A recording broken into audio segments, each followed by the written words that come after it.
Bom dia, boa tarde, boa noite. Eu sou o professor Gabriel Azevedo, aqui da Help Educação, e hoje nós vamos começar uma saga incrível aqui no canal, que vai ajudar a você a escrever uma boa redação lá no Exame Nacional do Ensino Médio. Vamos fazer um projeto de texto para cada tema que já ocorreu na prova, e esse projeto de texto é básico para todos aqueles que desejam tirar uma nota acima de 900 pontos, ou também, no caso, 1000 pontos. Então, este vídeo é curto, tem apenas 10 minutos. Vou pedir que você assista ao máximo que você conseguir, que você curta o vídeo, se inscreva no canal e o mais importante, comente aqui embaixo o que você achou, as suas dúvidas, as relações que você fez aí durante a nossa aula, tá? Primeira coisa que você precisa entender é o que é um projeto de texto. Um projeto de texto ele serve para duas coisas. A primeira delas, selecionar as informações com as quais você vai trabalhar durante o seu texto, tá? Então é importante, né, você saber o que você vai falar. Dois, a segunda coisa mais importante é você organizar a forma como você vai falar as coisas que você selecionou. Então, o projeto de texto ele só serve para isso, né? Selecionar e deixar essa seleção organizada. Primeira coisa que você tem que fazer quando você chegar na prova é ver o tema da sua redação. O tema da sua redação é composto, né, por palavras-chave. Essas palavras-chave devem ter sinônimos. Por quê, professor? Para duas coisas.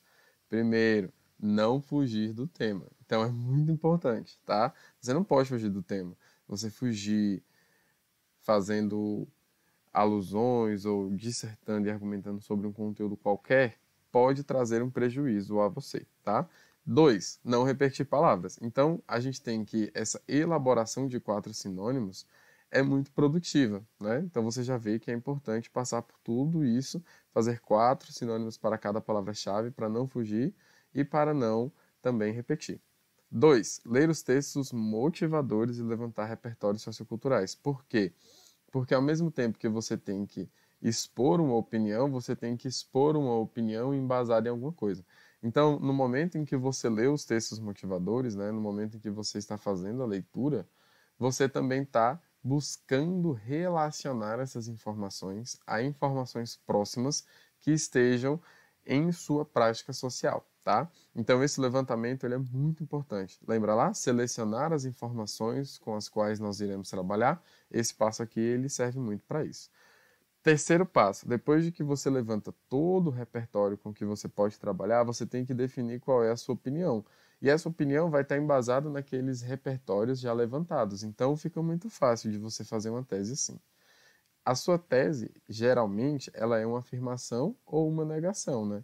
Uma afirmação positiva ou uma afirmação negativa, né? Isso ocorre, isso não ocorre, isso acontece, isso não acontece, isso se materializa, isso não se materializa. Então, a defesa da sua tese, ela sempre parte de uma afirmação e essa defesa dessa afirmação vai se utilizar de repertórios socioculturais para que você consiga o objetivo.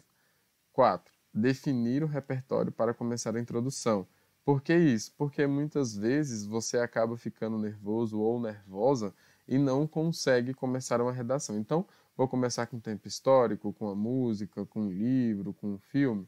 Quebro o gelo, materializo ali o contexto e depois eu abordo o tema, né? Abordar o tema é utilizar as palavras-chave do tema na sua introdução ou durante o seu texto, mas é interessante já usar na introdução. Quinto passo, definir os repertórios socioculturais para argumentar no desenvolvimento 1 e no desenvolvimento 2. É básico que cada parágrafo de desenvolvimento tenha o seu repertório, tá bom? Então, faça a seleção dessas informações e faça a organização dessas informações, tá? Projetinho de texto aí. Então, vamos lá. Redige um texto dissertativo.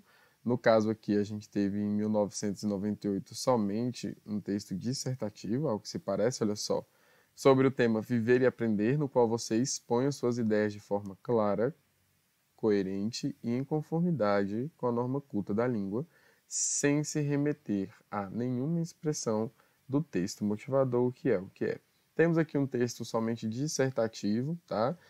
A diferença do texto dissertativo para o texto dissertativo argumentativo é a necessidade de comprovação, é a necessidade de legitimidade dos repertórios socioculturais, mas uma coisa se manteve aqui, pelo menos até os dias atuais, é que a gente não pode copiar nada do texto motivador, tá? Olha só que legal. Dê um título à sua redação, que deverá ser apresentada à tinta e desenvolvida na folha anexa ao cartão resposta. Você poderá utilizar a última página deste caderno de questões para rascunho. Então, vamos ver aqui o texto motivador aqui de centavos, porque só tem um texto motivador, né? Bom, o que é o que é? Luiz Gonzaga Júnior, veja aí. Viver e não ter a vergonha de ser feliz. Cantar e cantar e cantar a beleza de ser um eterno aprendiz. Eu sei que a vida devia ser bem melhor e será, mas isso não impede que eu repita, é bonita e é bonita. Então você veja aqui que nós podemos trazer vários momentos de alegria, né?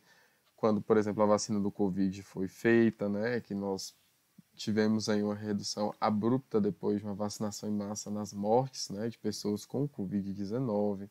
A felicidade de poder compartilhar com pessoas queridas, por exemplo, agora alguns relaxamentos de medidas sociais, tá? De distanciamentos sociais. Então, a gente pode trazer alegria para várias questões. Uma pessoa que vai ter um lançamento de um jogo, uma pessoa que lançou uma música, uma pessoa que, por exemplo, foi para um festival que voltou a acontecer. Então, aqui você pode discutir várias coisas, né? Então, a gente tem um projeto de texto, tá? Viver e aprender é o nosso tema, tá? Professor, será que eu estou vivendo ou existindo? Não sei, vamos lá. Então, viver, a gente pode pensar em viver vida, estar em atividade, tá? Não morto. Aprender. Gente, aprender é uma palavra tão bonita, né? Porque meio que a gente sempre está aprendendo, né? Então, aprender, observar, analisar, conhecer, reaprender, não é? Conhecer novamente, estudar. Então, acho que aprender é até um pouco mais produtivo até do que viver, né? Bom, os textos motivadores ali, o que é, são poucos, né? Só uma música, mas deu pra gente associar várias informações aí do nosso dia a dia. Bom, em vez de uma tese, a gente pode ter uma opinião aqui, tá? Porque não precisa dar comprovação. Mas a gente vai ver que a nossa tese, ela nada mais é do que uma opinião comprovável, tá? Mas nesse caso a gente pode ter uma tese sem uma necessidade de comprovação, no sentido de que viver é aprender, tá? Ou você pode dizer que nem sempre você vive e nem sempre você aprende, ou sempre se vive e sempre se aprende, ou sempre se vive, mas nem sempre se aprende. Então você tem que delimitar aí o que você vai fazer, beleza?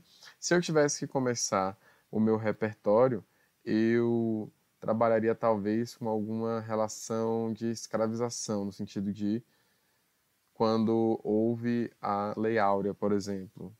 Isso deve ter trazido um aprendizado, uma felicidade e uma vida nova para aquelas pessoas, né? Então eu acho que eu conseguiria relacionar isso, né?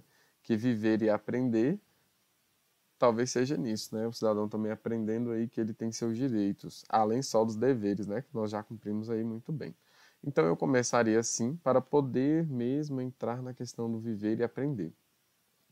Desenvolvimento 1 e desenvolvimento 2. Desenvolvimento 1 eu falaria sobre as vacinas, eu poderia comparar as vacinas de sarampo ou vacinas, qualquer outras vacinas, né? Com a vacina do Covid, né? Para poder trabalhar dizendo que a gente viveu e que a gente aprendeu. E também poderia falar no desenvolvimento 2 de tratamentos, por exemplo, para HIV, né? Que a gente sabe que tivemos muitas modificações, não é? Todos ali no âmbito da saúde, né? Mas a gente poderia falar do teatro, da música, do filme, do TikTok, a carta, o e-mail, tá? Não teria problema nenhum. Bom, então veja bem, depois que você passa por todos esses procedimentos, você consegue desenvolver uma boa redação, tá? Eu sou o professor Gabriel Azevedo, aqui da Help Educação. Se você tiver tido alguma dúvida, algum sentimento de angústia, deixe aqui nos seus comentários, tá? Para que a gente consiga conversar com você. Help Educação, aquela ajuda que você